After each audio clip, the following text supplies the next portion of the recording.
All right, welcome back, guys. I'm here episode number 26 for Asheville Real Estate News. I'm here with Bob Swanson, and we got a great topic for you today. Before we get started, just want to do a little bit of house cleaning.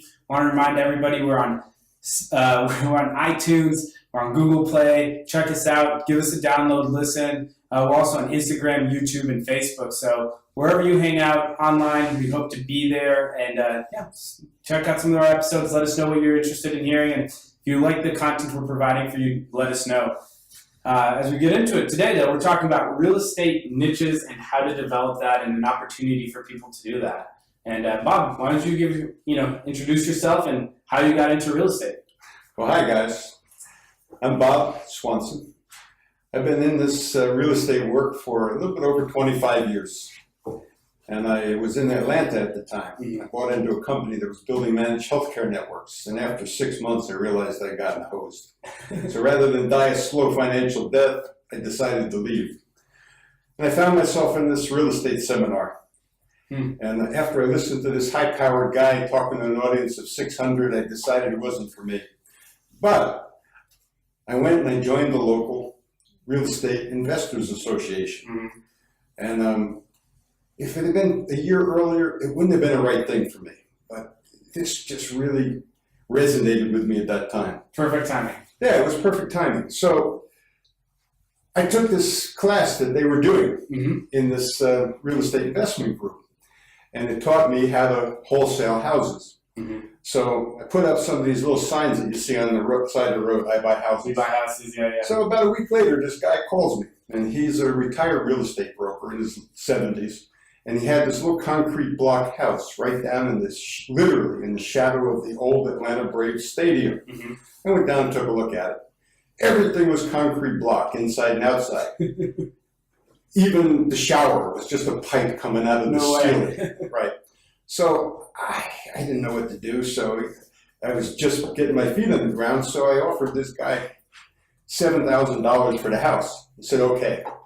So he would only go to a coffee shop and we wrote up a contract on a napkin. And I was like, okay. Hopefully it works. Yeah, hopefully it works. So I put it under contract, I put an ad in the local paper, and I sold it for $25,000 6 days later. So and you were hooked. With that, I was like, wow, this shit really works. And that's the way I got started. How it happened. Yeah, that's I got started at the conference as well. Although it took me a lot longer it took me months of pulling my hair out and thinking I was crazy before it actually could see the fruits of the labor. But great, so you've been doing that for 25 years. I've been in Asheville since 2009, but how long have you been here and how did you end up in Asheville? Everybody's got a different story. I've been here since 2007. Okay. And my wife and I just thought we would come out here, get a little apartment so we could come out weekends, a week here and there. And after we set the place up 3 days later, I said, look, Lynn, I'm not going back to Wilmington. So then we spent the next year deciding whether we were both staying or just me. And now we're both here. Good, yeah, it's hard So to. that's the story. Mountains have a magic here, don't they?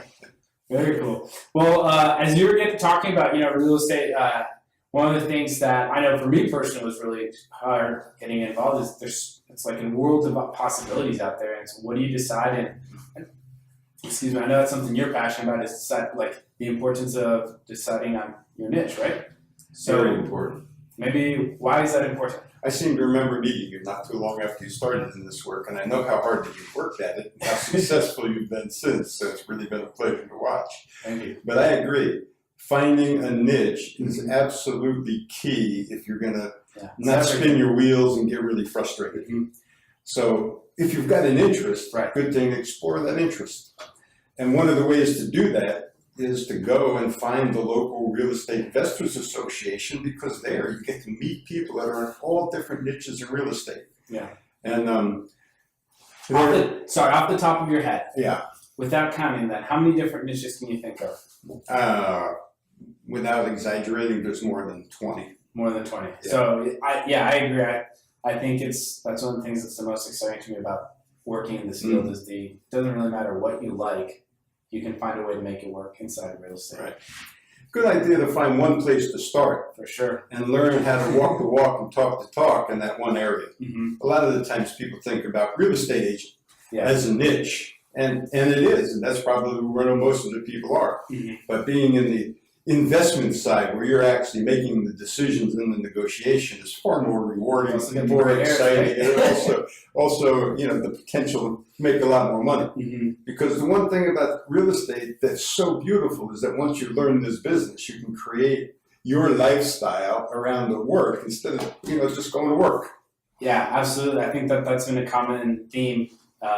Other of the guests that we've had on that are investors are working on that, you know, not non-agent side of things. Mm-hmm. Is that's a common. Everyone's like, yeah, it's empowering and it's so exciting when you're out there, and then you start creating a lifestyle that you want for yourself. And that's something that's really interesting. Absolutely. So you started wholesaling.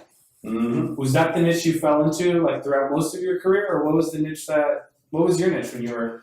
No, overall, what was the most consistent one? I've had many. Right. Many. I started wholesaling. Then I learned how to do lease options. Okay.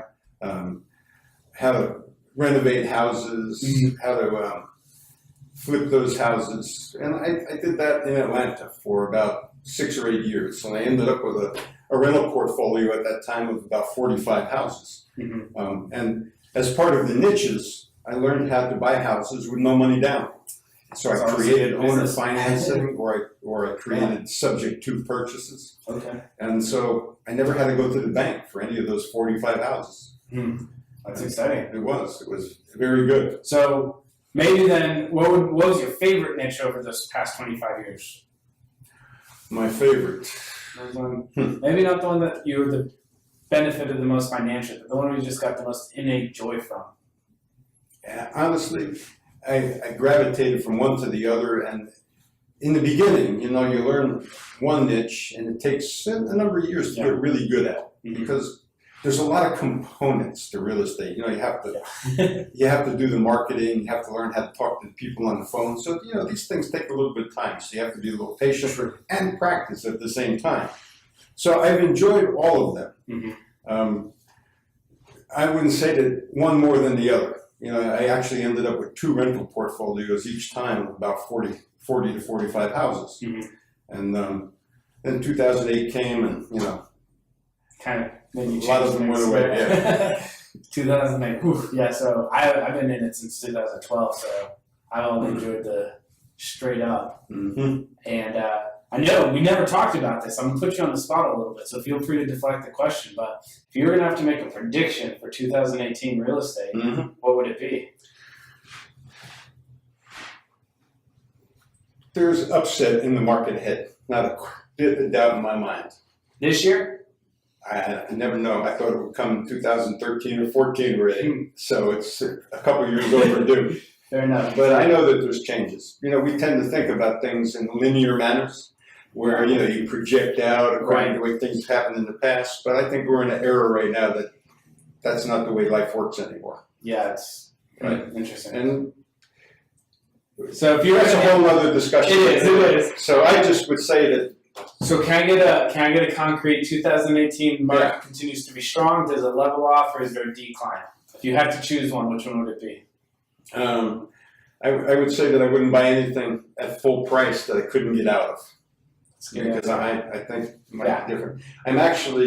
I've been doing this work semi-retired. I consider myself for the last 10 years, but for the last couple of years, I really have backed out. But I'm jumping back into the business in February. I'm going to be opening up residential assisted care facilities, because the numbers in those are good enough that even if the market turns, those houses will still make a good living for me. It's one of the reasons I'm a big fan of mobile homes as well. Mm-hmm. So smart place to be. Yeah, I think so. The bottom of the market never goes down far. Yeah, that's very true.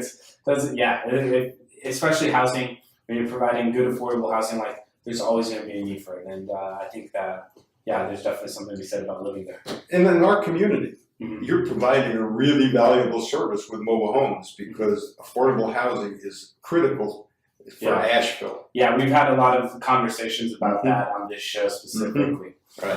But I want to bring us back full circle a little bit. So I know you and we met at the Real Estate Investors Association here in the Asheville area. And I've been very thankful for that. I've learned a lot from our conversations over the years about it. And talking about niches and just figuring out how to focus. So if somebody's really interested in becoming, investing in real estate. Let's not even say becoming an investor. So they want to, they just want to do it a little bit on the side to build, an additional income wealth for them or whatever the case is. How did you find was a good way for you to develop your niche, and what would you say to somebody moving forward today? That's a really well-placed question for me.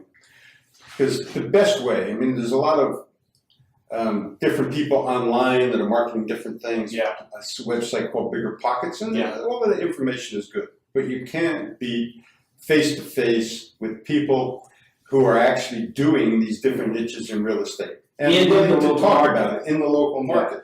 So there's a Real Estate Investors Association here called CREIA that I've been active with since I came to town because I like those associations. There's good relationships. There's people who are open, that are entrepreneurial, and that are risk takers, and they always have interesting, good conversation and things to share. So there's no better way to pick up information because CREIA is an educational group, and the whole focus is to train people how to purchase in real estate, and through the programming in the year, you get exposed to these many different niches of investing that are out there. And it just so happens, I'm on the board of directors of that organization. Just came from a meeting last night where we're planning our Real Estate 101 class, which is going to take place in the middle of April. And this is a wonderful training opportunity that's very inexpensive, comparatively. And over 3 days, a Friday night, full day Saturday, and a better part of a Sunday, we will cover maybe 15 different areas of real estate. And we actually bring in 15 people to present. And these are all local people who have developed niches in this market. One of them is going to be talking about rehabbing houses. Another one's going to be talking about wholesaling. Maybe you would even participate in that. Another is talking about how to buy apartment buildings, both small and large. Another person is talking about using self-directed IRAs, talking about landlording. So we have all of these topics by people who have been very successful in the niches that they have created over the years. So this Real Estate 101 class is probably the best way to be exposed to these niches at a low price from people who are actually doing this, people that are out there walking the walk. So you can hear a bunch of different ideas from different people who are doing it full time, and then somebody's going to have the opportunity to be like, oh, I really like what that person said about that area of the business. And then at that point, any of these specific niches, I think you would agree, you can go as deep as you want to them, right? And here's the better part of it. Even if you decide that you don't want to be involved with real estate, maybe you want to buy your own home one day. This will give you tools that you can know how to negotiate that house rather than just going out with a real estate agent and buying full price for the house. It will give you the tools to evaluate what kind of repairs that house needs, what the real value of that house is, and different ways to find it. So if it's only your own home, you would benefit tremendously by this training, just to buy your own house, and then maybe one day you want to own some rental properties. And I personally disagree with the statement. People are like, oh, well, your house is the biggest investment that you make or whatnot. But if you do believe that, why not get educated in that and get as much knowledge possible around owning a house in that process from a group of people who are very numbers oriented, right? Absolutely. So no, I think there's something to be said about that. That's fair. Well, Bob, where do people go to find out more about that if that is something that they're interested in looking into and pursuing? Well, online you can look for Carolina Real Estate Investors Association, acronym CREIA, C-R-E-I-A. And there's monthly meetings. There's a bunch of subgroups for new people, for people that have questions. I personally do a group for new members and guests who would like to just sit down with a small group of people. I do sometimes 6 to 10 people.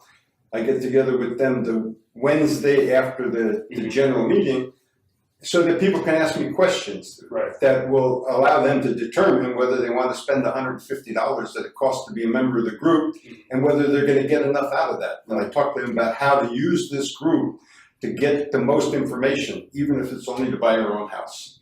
Okay, cool. Well, Bob, thanks so much for joining us. And I know we'll have you on the show again at some point in the future. It's always a pleasure to sit down and talk with you. Rodrigo, I'm honored that you asked me to come in here and have this good time with you. Yeah, no, of course, of course. Well, yeah, there you have it, guys.